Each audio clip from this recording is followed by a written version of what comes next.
Se passou um ano desde a independência da Gareia. Nesse período, as principais lideranças rebeldes estavam decidindo como ia ser o governo.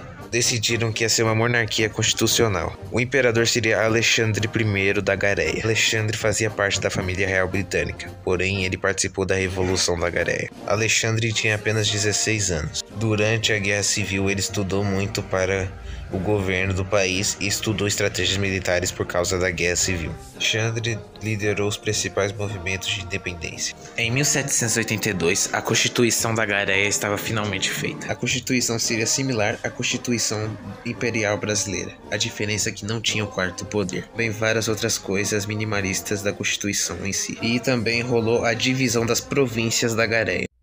A Gareia tinha 11 províncias, que foram divididas nesses nomes, com sua capital sendo Gertani. Em 1785, o acordo entre Reino Unido e Gareia acabou. Assim, os britânicos podiam invadir a Gareia. Nesse tempo, a Gareia começou um programa para modernizar e armar em geral as forças armadas do país. Além disso, eles comprariam armas para equipar os seus navios, que no caso seriam canhões importados da França. Nesse tempo, a Gareia também fechou acordos comerciais com algumas potências europeias, como a França e a Prússia. Nesse tempo, a economia da Gareia crescendo um pouco, porém, principalmente as forças militares. A Gareia estava com medo de uma invasão britânica, por isso reforçou suas forças navais e as forças em terra, e criando um plano de ação contra os britânicos caso eles invadissem. Na Europa estava acontecendo a segunda coalizão contra a França. Era impossível continuar com os comércios com as potências europeias, então eles tiveram que focar no comércio com os Estados Unidos e também com colônias portuguesas e espanholas na América. Nessa época, a economia da Gareia estava crescendo rapidamente para um país que acabou de se tornar independente, e intensificou a construção de navios militares e também iniciou os primeiros passos das indústrias no país.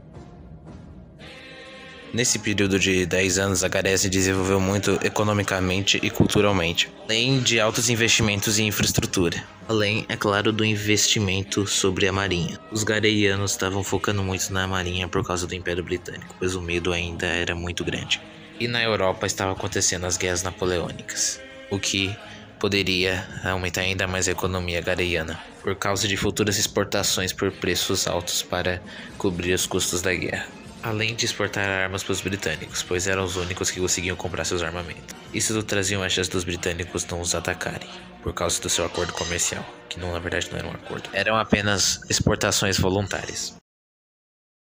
Nesse ano, após desentendimentos com o Império Britânico, a Gareia declara guerra ao Império Britânico. Essa guerra aconteceu por causa da invasão da área naval da Gareia por parte dos britânicos. Essa guerra não foi uma guerra tão grande, pois foi uma guerra que aconteceu apenas nos mares, mas mesmo assim, a marinha da Gareia provou seu valor em 2 batalhas navais. Essas batalhas aconteceram próximo à costa da Gareia, assim como a maioria das batalhas navais dessa guerra. As 2 batalhas contaram com uma vitória estratégica da marinha da Gareia. Eles tinham menos navios e a qualidade deles também não era muito boa. Porém, eles conseguiram mesmo assim ganhar usando a estratégia. A Batalha do Norte não teve uma vitória tão esmagadora sobre o Império Britânico.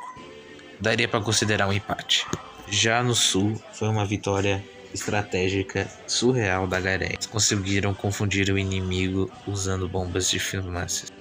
Mesmo essas bombas sendo inventadas apenas em 1849, a Gareia tinha um inventor que fez os protótipos no futuro. Em geral, as bombas de fumaça eram de um jeito diferente do que na atualidade, e atrapalhou apenas um pouco os britânicos, o que foi suficiente para eles levarem a vitória daquela batalha. Em geral, a guerra foi mais cara para a Gareia, por causa que eles perderam grandes navios, como o galeão Gertani. Mas no fim conseguiram uma pequena indenização por causa da infração à área naval da Gareia, parte dos britânicos no acordo de paz.